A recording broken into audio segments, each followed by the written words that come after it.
Estamos aqui em Cesareia de Filipe, também conhecida como Bânias, e vocês podem ver aqui a nascente do Rio Jordão. Mas mais ao fundo, nós temos um complexo, que era um complexo muito forte de idolatria nessa região. Jesus esteve aqui. Vocês podem ver uma grande gruta ali, a Gruta de Pan, já vou falar sobre ela. Na frente dela havia um templo, havia 3 templos aqui, do Imperador Augusto, de Zeus e do próprio Pan. Em frente à gruta ficava um templo, Augusto, já não existe mais. Ao lado havia um templo de Zeus, também não existe, nenhum dos templos existem. E ao lado, então, o de Pan. Há nichos do próprio Pan, do pai dele, Hermes. Eu estou falando, então, de mitologia grega. Mas, sobre a Gruta de Pan, ela era uma pseudo-divindade que cuidava dos bosques, dos rebanhos, dos pastores, mas também ela tinha uma função. Pan, ele protegia a entrada para o inferno. Ele cuidava das portas do inferno, onde habitava Hades. Daí o termo Hades, ele é traduzido na Bíblia como inferno. Faz parte de uma herança etimológica da mitologia grega. Então aquela gruta que vocês estão vendo, eram sacrificados animais para que protegesse, que Pan protegesse quanto à saída dos espíritos do inferno, do mundo inferior. Infernos, mundo inferior. Então, havia muitos sacrifícios naquela gruta. Então, aquela gruta era conhecida como portas do inferno. Ou seja, você fazia um sacrifício a Hades, ele evitava que espíritos saíssem de lá. Então havia muita idolatria ali, muito sacrifício naquele local. Tanto é que no templo de Pan, depois nós vamos subir, eu vou mostrar para vocês quando subirmos a escada, havia um local que cuidavam de cabras, guardavam cabras. Por quê? Para que as pessoas comprassem e fossem na gruta fazer os sacrifícios. O texto que aponta a presença de Jesus aqui, o que ele fala, está em Mateus capítulo 16, do versículo 13 ao 19, no qual eu leio: Indo Jesus para a região de Cesareia de Filipe, onde nós estamos, perguntou a seus discípulos: Quem os outros dizem que é o Filho do Homem?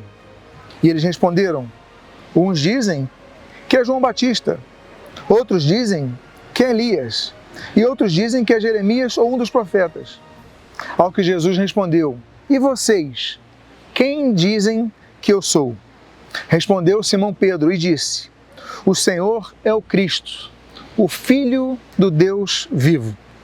Então Jesus lhe afirmou: Bem-aventurado é você, Simão Bajonas, porque não foi carne e sangue que revelaram isso a você, mas meu Pai que está nos céus. Também lhe digo que você é Pedro, e sobre esta pedra edificarei a minha igreja, e as portas do inferno, eu imagino que Jesus talvez nesse momento estivesse apontando para aquela gruta, não prevalecerão contra ela. Eu lhe darei as chaves do reino dos céus, que o que você ligar na terra será ligado nos céus, e o que você desligar na terra será desligado nos céus. A questão então é: que pedra é essa? Seria essa pedra Pedro? Ou seria essa pedra a afirmação de Pedro? Por que nós cremos que essa pedra que Jesus falou que a igreja seria edificada era a afirmação de Pedro? Por vários motivos. Primeiro dele, Jesus não fala da afirmação de Pedro, dessa pedra, na segunda pessoa, como ele fala Pedro. Ele fala: você, Pedro, e sobre esta pedra. Ele coloca na terceira pessoa do singular. Segundo ponto, a palavra Pedro, no grego, é Petros, masculina, mas a palavra pedra é Petra, que significa rocha. São duas coisas diferentes. Então ele fala: você é Pedro, e sobre esta pedra, sobre esta afirmação, é outro termo que ele usa. Então é um termo feminino. E ele fala, então, a igreja prevalecerá, o inferno não prevalecerá contra a igreja. Outro ponto: dos 84 pais da igreja, os pais da igreja foram os discípulos dos discípulos de Cristo. A primeira geração após os discípulos de Cristo, de teólogos, dos 84, só 16 afirmavam que essa pedra era Pedro. Os demais como o próprio Agostinho, como o próprio Jerônimo, afirmavam que era a afirmação de Pedro essa pedra. Tanto essa afirmação não equivalia a Pedro, mas a afirmação dele, que o Senhor Jesus, ele fala, olha, as portas do inferno não prevalecerão. E aí, no mesmo capítulo 16, no versículo 23, nós lemos, mas Jesus, voltando-se, disse a Pedro, saia da minha frente, Satanás. Em outras versões, sai de retro, Satanás. Você é para mim uma pedra de tropeço, porque não leva em consideração as coisas de Deus, e sim as de homem. Ou seja, que fundamento seria esse, se no mesmo capítulo ele chama Satanás, né? Sai da frente, Satanás, ou seja, um homem que estava sendo usado por Satanás naquele momento. Outra coisa, a igreja entende que está edificada tanto na afirmação de Cristo e não em Pedro, que o próprio apóstolo Paulo fala que Jesus é o fundamento. Veja o que diz o texto de Efésios 2, 19 a 20. Assim, vocês não são mais estrangeiros e peregrinos, mas concidadãos dos santos e membros da família de Deus, edificados sobre o fundamento dos apóstolos e profetas, o fundamento dos apóstolos e profetas, vírgula, sendo ele mesmo Cristo Jesus, a pedra angular. Então, Paulo fala que aquela pedra que Jesus mencionou em Mateus 16, nesse lugar, era o próprio Cristo. Tanto é que não só Paulo afirma isso, mas o próprio Pedro que foi o alvo daquela, e foi a pessoa que fez aquela belíssima declaração e recebe essa explicação de Jesus, ele afirma em dois textos de maneira clara. Um, no capítulo 4, versículo 11 de Atos, quando ele diz, este Jesus é a pedra que vocês, os construtores, rejeitaram, mas ela veio ser a pedra angular. Ou seja, o próprio Pedro afirmou que Jesus que é a pedra angular. Segundo texto está na primeira carta que ele escreve no capítulo 2, nos versículos 4 e 6. O próprio Pedro assim escreve, chegando-se a ele, a pedra que vive, rejeitada assim pelos homens, mas para com Deus eleita e preciosa. Por isso está na Escritura, eis que põe em Sião uma pedra angular, eleita e preciosa, e quem nela crer não será envergonhado. Então essa pedra é Cristo, é a fundamentação da mensagem de Cristo, é o Evangelho de Cristo e não um dos discípulos de Cristo. Agora, nós lemos sobre as chaves. O texto que diz, que nós lemos, digo, eu lhes darei a chave do reino dos céus. O que você ligar na terra será ligado nos céus. O que você desligar na terra será desligado nos céus. A mesma questão sobre as chaves em relação a Pedro. Alguns compreendem que Pedro detém as chaves do céu. Nós não. E o texto é muito claro sobre isso. Primeiro, o próprio Pedro reconheceu que só Jesus tem autoridade sobre o céu e a salvação. Só Jesus tem essa autoridade e esse poder. Ele escreve, ele prega no discurso, na pregação de Pedro, capítulo 2 de Atos, versículo 21, diz assim, e acontecerá que todo aquele que invocar o nome do Senhor será salvo. Que invocar o nome de quem? Do Senhor, de Jesus Cristo. O próprio Pedro vai falar, no capítulo 10, no versículo 43 de Atos, o seguinte, dele, todos os profetas dão testemunho de que, por meio do seu nome, Jesus Cristo, todo que nele crê, receba remissão dos pecados. Então, Jesus tem as chaves da vida eterna. Jesus detém essas chaves. Essas chaves, então, elas são extensivas aos discípulos, vamos já falar sobre isso, mas é a pregação do Evangelho.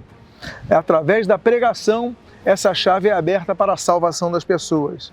O sentido de chave, então, não é permissão, é autoridade. É o direito que Deus dá pelo Senhor Jesus Cristo para abrir portas ao cristianismo. E esse direito foi exercido por Pedro. Atos capítulo 2 e Atos capítulo 10. Ou seja, ele abre as chaves para a pregação do Evangelho aos judeus ali no Pentecostes, logo a seguir do Pentecostes, em Atos capítulo 2, e ele abre para a pregação do Evangelho aos gentios, e lá na pregação na casa de Cornélio, com Cornélio, em Atos capítulo 10. Então, essa autoridade de ligar e desligar no céu foi dada à igreja, aos discípulos, através da pregação do Evangelho. Tanto é que os próprios escribas e fariseus também tinham esse poder. Jesus fala sobre isso, Mateus capítulo 23, versículo 13. Veja o que Jesus fala sobre a possibilidade de fecharem o céu, como se tivesse uma chave.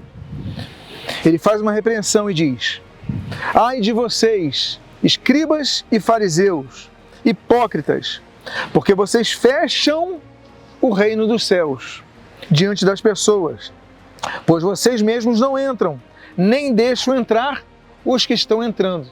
Ou seja, não era só Pedro que tinha chaves, mas aqui Jesus está falando que os hipócritas, dos fariseus e dos escribas também tinham essas chaves. Jesus ele fala em Lucas capítulo 11, versículo 52 o seguinte: ai de vocês, intérpretes da lei, porque vocês pegaram a chave do conhecimento, no entanto vocês mesmos não entraram e impediram os que estavam entrando. Que poder era esse? Como nós temos falado, a chave do conhecimento do Evangelho, que os discípulos têm esse poder de espalhar. Tanto não aplicava-se somente a Pedro, mas todos os discípulos, e não fala apenas dos apóstolos, fala dos discípulos de Cristo, todos que pregam o Evangelho, que Jesus ele diz, e olha atenção para esse texto, em Mateus capítulo 18, versículo 1 e versículo 18, o seguinte: naquela hora, os discípulos, plural, se aproximaram de Jesus. Versículo 18. E Jesus falou: em verdade lhes digo, que tudo que ligarem na terra será ligado no céu. Ele falou para Pedro. Ele falou para quem que nós lemos? Pros discípulos. Tudo que ligarem, não é você ligar, é ligarem na terra, será ligado nos céus. E tudo o que desligarem na terra será desligado nos céus. Ou seja, somos nós, os discípulos, que temos essa chave, não apenas uma pessoa, não foi apenas um apóstolo, são os discípulos de Cristo. E essa chave é através da pregação da palavra, a autoridade de Cristo Jesus. E voltamos a então enfatizar, eu vou caminho para a minha conclusão, que há poder das chaves, só Jesus tem. Ele delega à igreja o seu poder, mas só Jesus tem. Tanto é que ele fala, Mateus 28, 18, toda autoridade me foi dada no céu e na terra. E eu termino com o texto de Apocalipse, capítulo 3, versículo 7. Quando nós lemos: estas coisas diz o santo, o verdadeiro, aquele que tem a chave de Davi, que abre e ninguém fecha, e que fecha e ninguém abrirá. Ou seja, só Jesus detém essa chave, e ela coloca nas mãos de cada um dos discípulos, através da pregação do Evangelho.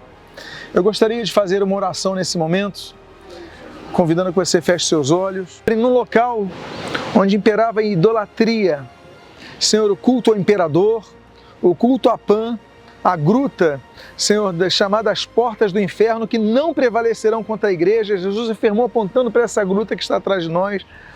E nós pedimos, Deus, que em nome de Jesus, essas chaves que entregastes a cada um de nós para a pregação do Evangelho sejam usadas sempre para abrir as portas, através da pregação, e através da pregação vidas sejam salvas.